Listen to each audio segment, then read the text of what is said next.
আবারও চর্চায় করোনা। ইতিমধ্যেই দেশে ফের করোনা আক্রান্তের খবর পাওয়া যাচ্ছে। যদিও প্রশাসন অবশ্য সমস্ত ধরনের প্রস্তুতি রাখছে, একই সঙ্গে মানুষকে আতঙ্কিত না হওয়ারও পরামর্শ দেওয়া হচ্ছে। এই প্রসঙ্গে কলকাতা পুরসভার ডেপুটি মেয়র, স্বাস্থ্য বিভাগের মেয়র পরিষদ অতীন ঘোষ তিনি বলেন যে করোনার এই ভ্যারিয়েন্ট স্প্রেড করার ক্ষমতা রয়েছে, কিন্তু আঘাত করার ক্ষমতা বা জানে শেষ করার ক্ষমতা ততটা নেই। তিনি বলেন টেস্ট যত বাড়বে করোনার সংখ্যাও বাড়বে। তিনি আরও বলছেন যে কলকাতায় এখন ৩০০-র কাছাকাছি মানুষ আক্রান্ত, কিন্তু কেউই সংকটজনক নন। 2 থেকে 3% যারা বয়স্ক মানুষ তাদেরকে ভর্তি করতে হয়েছে, তারাও কেউ সংকটে নেই। 2-3 দিনে হাসপাতাল থেকে ছাড়া পেয়ে যাচ্ছেন।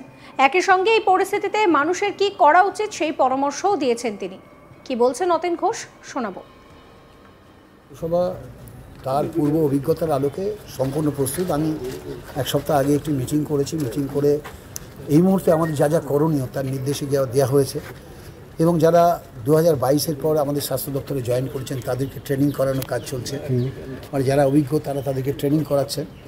মূলত এই মুহূর্তে এই যে ভ্যারিয়েন্টটা, এখন যে করোনার নতুন ভ্যারিয়েন্টটা এসছে, সেই ভ্যারিয়েন্টে কিন্তু স্প্রেড করার তার ক্ষমতা আছে, কিন্তু হার্ট করার ক্ষমতাটা তার নেই। অর্থাৎ আপার রেসপিরেটরিকে ইনফেক্টেড করছে, সেটার থেকে মানুষের সর্দি কাশি যেভাবে স্প্রেড করে সেইভাবে স্প্রেড করছে, সেই জন্যে এটা সম্পূর্ণ বাড়ছে। এবং ইন জেনারেল যারা সর্দি কাশি জ্বরে ভুগছে তাদের যদি টেস্ট করা যায় বেশিরভাগই কিন্তু পজিটিভ হবে। তো ন্যাচারালি টেস্ট যেই বাড়বে সংখ্যা একটু বাড়বে, এটা নিয়ম। মোর টেস্ট অ্যান্ড মোর ডিটেকশান, এটা নিয়ম। তো সর্বতই এই মুহূর্তে কলকাতায় এখন প্রায় ৩০০-র কাছাকাছি মানুষ আক্রান্ত, কিন্তু কারোরই সংকটজনক নয়। 2-1 শুধু 2 কি 3% মানুষ হসপিটালে ভর্তি হয়েছিলেন, এবং তারা মূলত এল্ডারলি পিপল, বয়স্ক মানুষ, যাদের ষাটোর্ধ্ব মানুষ ও মরবিডিটি আছে, তাদেরও কোনো সংকট হয়নি। তারা চিকিৎসার মধ্যে দিয়ে সুস্থ হয়ে যাচ্ছেন, এবং অনেকেই 2-3 দিনের মধ্যে হসপিটাল থেকে ছাড়া পেয়ে যাচ্ছে। এটা শর্ট ফর্ম আছে SMS, সেটা হচ্ছে sanitisation, mask and distance, social distance. আমরা সোশ্যাল ডিস্টেন্স বলছি না, মানে ফিজিক্যাল ডিস্টেন্স। তো এইটা মেনটেন করা, অর্থাৎ আমি যদি সর্দি কাশি জ্বর হয় ভিড়ের মধ্যে যাব না, ভিড়কে অ্যাভয়েড করব, এবং আমরা প্রত্যেকেই প্রয়োজন ছাড়া ভিড়ের মধ্যে যাব না। আর মাস্ক পরাটা তো শুধুমাত্র করোনার জন্য না, এখন কলকাতা শহরে প্রচুর মানুষকে দেখা যায় যে নিজেকে সুস্থ রাখার জন্য, দূষণ থেকে মুক্ত থাকার জন্য মাস্ক পরেন। ফলে নিজেকে যে কোনো রকম সংক্রামক রোগ থেকে মুক্ত রাখতে মাস্ক পরার হ্যাবিটটা আবার চালু করুন। দেখুন, স্যানিটাইজেশন হ্যাবিট আমাদের অলরেডি চালু হয়ে গেছে। আমরাও এখন বাইরে থেকে গেলে বাড়িতে হাত ধুয়ে, সাবান দিয়ে ধুয়ে তারপর খাবার খাই। এই অভ্যাসটা যাতে ব্যাপকভাবে মানুষের মধ্যে স্প্রেড করে সেইটাকে দেখতে হবে। মানুষকে 3টে পরামর্শই দেবো যে সচেতন থাকুন। করোনা নিয়ে এই মুহূর্তে কোনো ভয়ের কারণ নেই, করোনা নিয়ে চিন্তা করার কারণ নেই। নিজেকে যে কোনো সংক্রমণ থেকে মুক্ত রাখতে হাত স্যানিটাইজ করুন, মুখে মাস্ক পরুন বাইরে গেলে, এবং ভিড়টাকে এড়িয়ে চলুন। পাশাপাশি স্ক্র্যাব টাইফাস নিয়েও প্রশ্ন করা হয় অতীন ঘোষকে।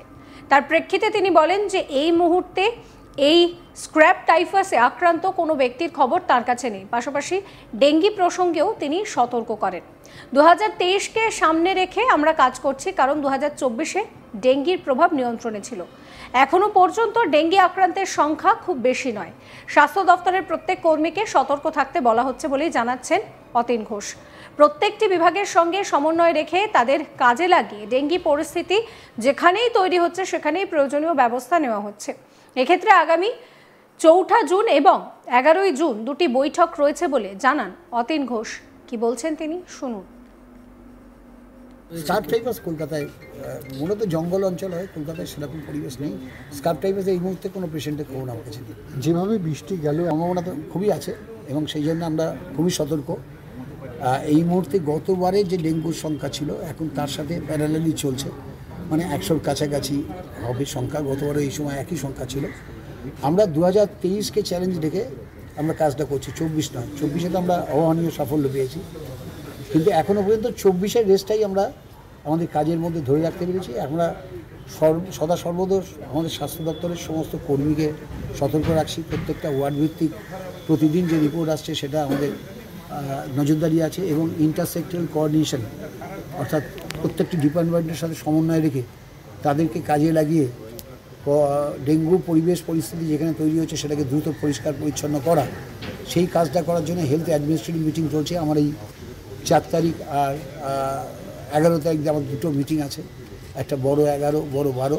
এইভাবে এই জুন মাসের মধ্যেই কলকাতার সবকটি বড় মিটিং আমরা শেষ করব এবং আমরা প্রত্যেক ডিপার্টমেন্টের সহযোগিতা সমন্বয় নিয়ে আমরা কাজ করছি। যারা কমপ্লাই করছেন না পুরসভার নোটিশকে, পুরসভার দৃষ্টি আকর্ষণকে, সেক্ষেত্রে আমরা 496 এই ধারায় তাদের বিরুদ্ধে মামলা করছি।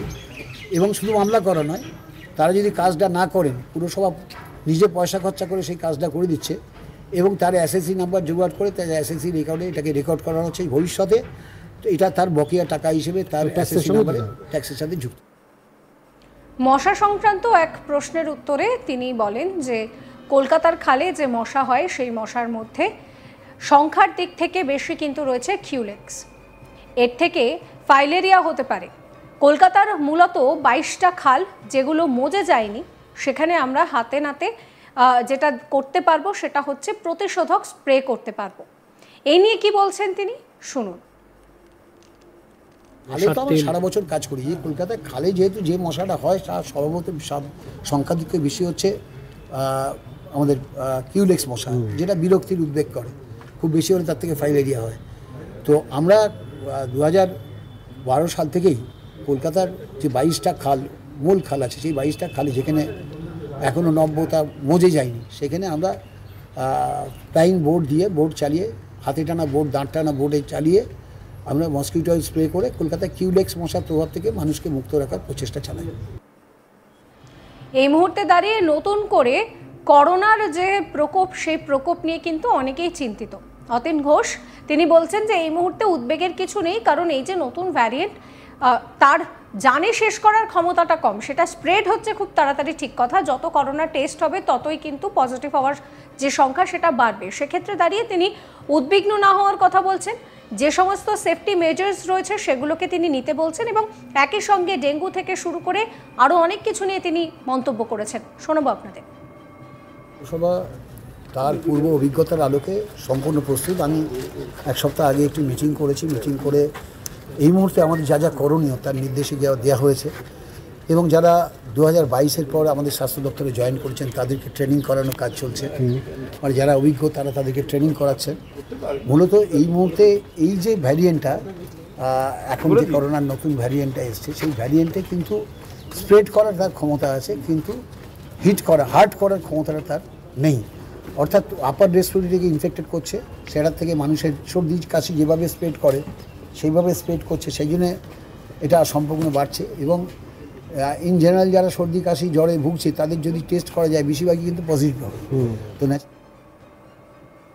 সমস্ত খবরের আপডেটের জন্য আপনাদের নজর থাকুক আজ তাক বাংলায়। চ্যানেলটিকে সাবস্ক্রাইব করবেন, নোটিফিকেশন পেতে বেল আইকনে ক্লিক করবেন, ফলো করতে ভুলবেন না আজ তাক বাংলার হোয়াটসঅ্যাপ চ্যানেলও।